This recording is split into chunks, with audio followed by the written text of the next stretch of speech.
ada sukacita hari ini. Nah adik-adik, kalau kita mau beribadah nih, jangan lupa mandi dan siapkan baju yang terbaik ya. Dan juga karena kita ibadah online, kita percaya Tuhan hadir di tengah-tengah kita. Jadi kita siapkan hati kita untuk memuji dan menyembah nama Tuhan. Adik-adik dipersilakan duduk, kita akan menyembah Tuhan kita akan menyanyikan lagu Rohmu yang hidup.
Mari kita berdoa. Tuhan Yesus, terima kasih buat hari ini Tuhan. Kalau kami boleh kembali Tuhan ibadah meskipun secara online, tapi kami percaya kasih Tuhan gak pernah berakhir dalam hidup kami. Tuhan berkati ibadah ini dari awal hingga akhirnya. Kiranya nama Tuhan yang boleh ditinggikan di atas kami Bapa. Kami mau serahkan Tuhan di dalam nama-Mu. Haleluya. Amin. Oke, ada sukacita? Aduh, masih lemas. Ada sukacita? Oke, kita mau menyanyikan lagu Kudaki-daki. Yuk semuanya bangkit berdiri, kita mau bergerak bersama-sama.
Adik-adik, kita percaya ya semuanya pasti memiliki yang namanya kasih. Kita mau nyanyi lagu kasih.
Silakan duduk, kita akan membaca Mazmur 91. Shalom teman-teman sekolah minggu. Mazmur 91 ayat 1 sampai 16. Dalam lindungan Allah, orang yang duduk dalam lindungan yang maha tinggi dan bermalam dalam naungan yang maha kuasa akan berkata kepada Tuhan, tempat perlindunganku dan kubu pertahananku, Allahku yang kupercayai. Sungguh dialah yang akan melepaskan engkau dari jerat penangkap burung, dari penyakit sampar yang busuk. Dengan kepaknya, ia akan melindungi engkau di bawah sayapnya. Engkau akan berlindung, kesetiaannya ialah perisai dan pagar tembok. Engkau tak usah takut terhadap kedahsyatan malam, terhadap panah yang terbang di waktu siang, terhadap penyakit sampar yang berjalan di dalam gelap, terhadap penyakit menular yang mengamuk di waktu petang. Walau 1.000 orang rebah di sisimu dan 10.000 di sebelah kananmu, tetapi itu tidak akan menimpamu. Engkau hanya menontonnya dengan matamu sendiri dan melihat pembalasan terhadap orang-orang fasik. Sebab Tuhan ialah tempat perlindunganmu, yang maha tinggi telah kau buat tempat perteduhanmu.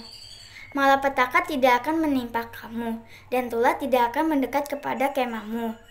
Sebab malaikat-malaikatnya akan diperintahkannya kepadamu, untuk menjaga engkau di segala jalanmu. Mereka akan menantang engkau di atas tangannya, supaya kakimu jangan teratup kepada batu. Singa dan ular teduh akan kau langkahi. Engkau akan menginjak anak singa dan ular naga. Sungguh hatinya melekat kepadaku, maka aku akan meluputkannya. Aku akan membentenginya sebab ia mengenal namaku. Bila ia berseru kepadaku, aku akan menjawab. Aku akan menyertai dia dalam kesesakan. Aku akan meluputkannya dan memulihkannya. Dengan panjang umur akan kukenyangkan dia, dan akan kuperlihatkan kepadanya keselamatan daripadaku. Amin. Terima kasih. Terima kasih karena sudah membaca Mazmur 91. Sekarang kita akan membaca Pentakosta ketiga. Pentakosta ketiga. Pentakosta ketiga adalah pencurahan Roh Kudus yang dahsyat di zaman now melebihi yang terjadi di Azusa Street. Pentakosta ketiga akan mengakibatkan penuaian jiwa yang terbesar dan yang terakhir sebelum Tuhan Yesus datang kembali.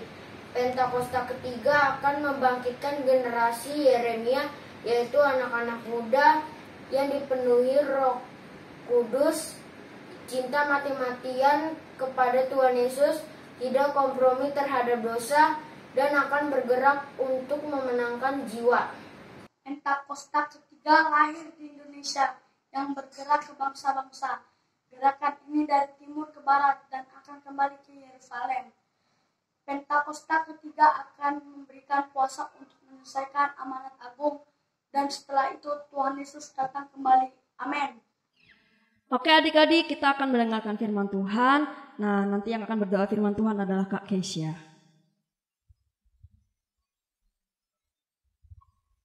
Mari adik-adik kita tutup mata, kita bersatu dalam doa. Bapa yang baik, terima kasih untuk hari ini. Terima kasih kami sudah boleh memuji, memuliakan nama-Mu. Sebentar kami akan mendengarkan firman-Mu ya Bapa, biar firman-Mu boleh masuk ke dalam hati dan pikiran kami dan kami dapat melakukannya. Terima kasih, hanya di dalam nama-Mu kami berdoa. Haleluya, amin. Shalom adik-adik. Nah, sekarang kita akan mendengarkan sedikit dari firman Tuhan. Kakak pengen cerita tentang satu tokoh Alkitab. Kira-kira namanya siapa ya? Jadi orang ini waktu itu dipakai Tuhan untuk melawan orang Midian.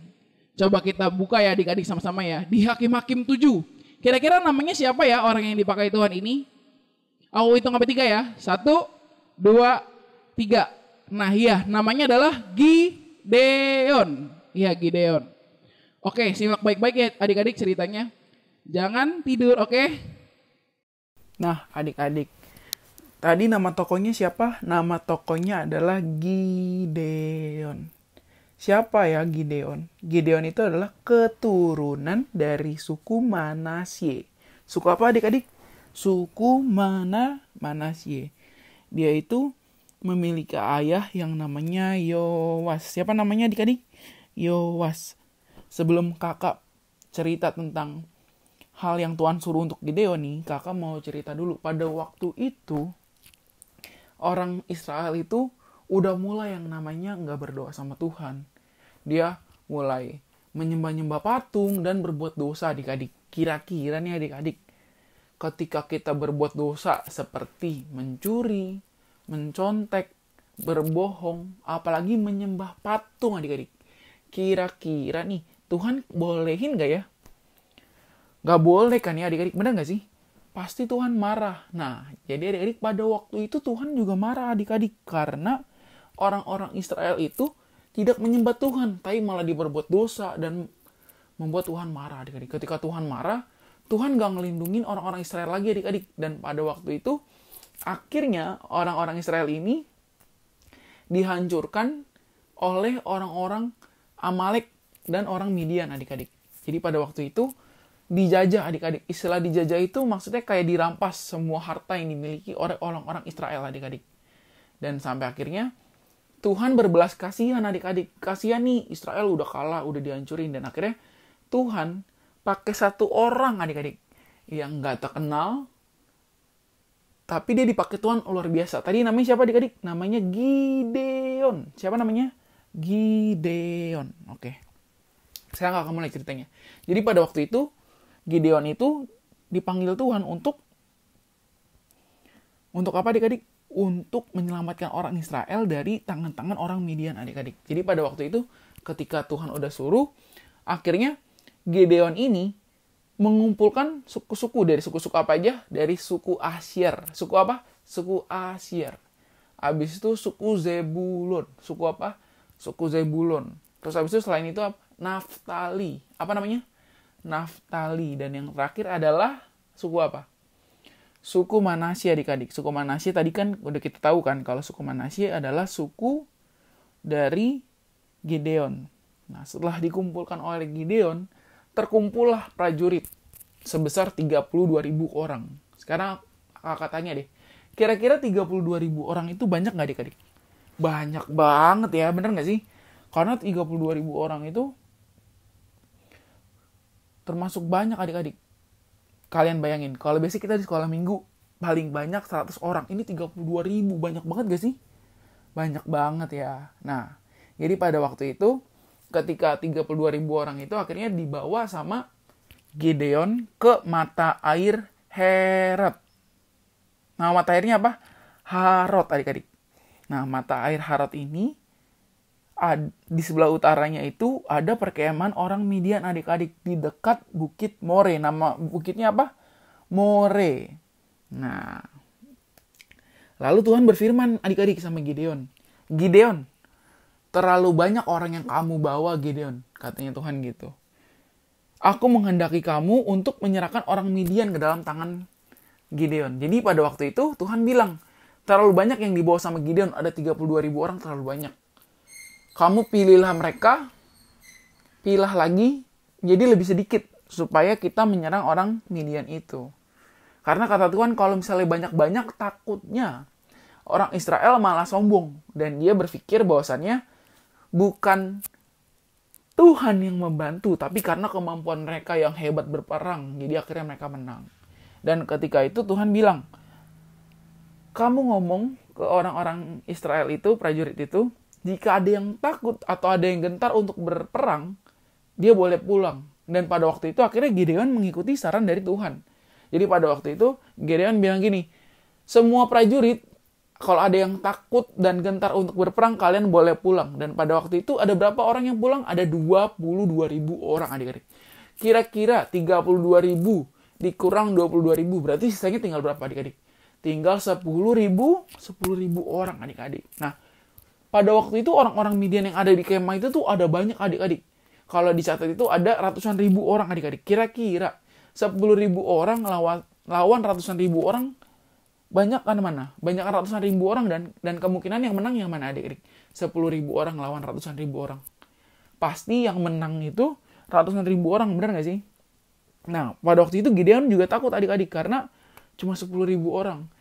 Tapi kata Tuhan adik-adik, kata Tuhan gini, Gideon, masih terlalu banyak 10.000. Kau kurangi mereka lagi. Terus habis itu kata Tuhan gini, kau suruh mereka minum, dan kau lihat kalau misalnya ada orang yang minumnya itu kayak ngambilnya pakai tangan, terus habis itu mereka minum di tangannya, itu yang akan kau pilih. Dan akhirnya dari 10.000 orang itu, Tuhan pilih lagi 300 orang. Karena 300 orang itu yang meminum dengan cara mengambil airnya di tangan, lalu diminum. Karena beberapa prajurit itu, banyak kan ada yang minum pakai lidah. Jadi seperti anjing adik-adik. Jadi dia langsung minum kayak anjing gitu loh. Pernah lihat nggak? Pasti ada yang pernah lihat ya. Kayak langsung ngejilat airnya gitu.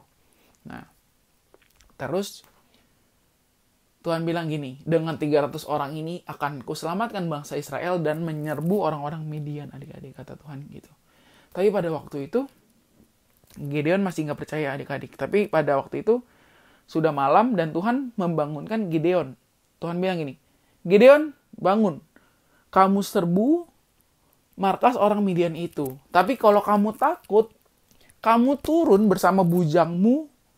Bujangnya Gideon kira-kira namanya siapa adik-adik? Coba deh, kakak hitung 1, 2, 3 ya. 1, 2, depannya P. Ayo, siapa kira-kira namanya? Namanya Pura. Siapa namanya? Pura, adik-adik. Nah, pada waktu itu, Gideon turun karena dia masih gak percaya lagi. Karena gini loh, 300 orang ngelawan ratusan ribu orang yang banyak itu adik-adik. Pasti dia gak percaya dong. Sampai akhirnya dia turun dan dia mendengarkan. Jadi pada waktu itu ternyata ada prajurit gitu berdua lagi ngobrol adik-adik. Katanya dia mimpi. Satu prajurit itu mimpi. Jadi kayak ada roti gitu. Sekeping roti masuk ke perkemahan orang-orang Midian. Dan orang-orang Midian itu, kemahnya itu dihancurin sama keping roti itu. Dan orang prajurit itu bilang, katanya bakal ada seorang bernama Gideon bin Yoas yang akan menghancurkan seluruh perkemahan orang-orang Midian. Dan ketika Gideon mendengar itu dari prajurit Midian, dia percaya sama Tuhan. Dan akhirnya dia naik ke atas, terus abis itu dia memanggil 300 orang yang tadi dipilih untuk menyerbu orang-orang dari Midian, adik-adik. Dan kalian kalau tahu, kira-kira kalau berperang itu pakai apa? Pakai pedang, bener nggak? Pakai panah, pakai pistol, pakai apa lagi? Ya banyak adik, pakai perisai. Tapi kalau kalian tahu, si Gideon ini memberikan ke 300 prajuritnya itu dengan senjata yang namanya sangkakala. Kalian tahu nggak sangkakala apa? Sangkakala itu kayak trompet yang ditiup tapi panjang gitu loh. Nah kayak gitu.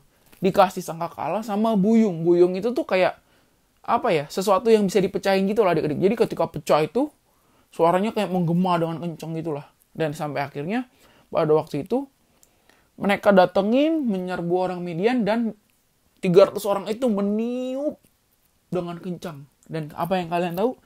Ketika ditiup dengan kencang itu, orang-orang Midian itu kacau balau, lari ke sana, lari ke sini, kayak bingung gitu loh. Terus habis itu mereka berantem dengan sesamanya, membunuh-bunuhan dengan sesamanya, dan akhirnya mereka melarikan diri adik-adik ke tempat yang namanya Betsita.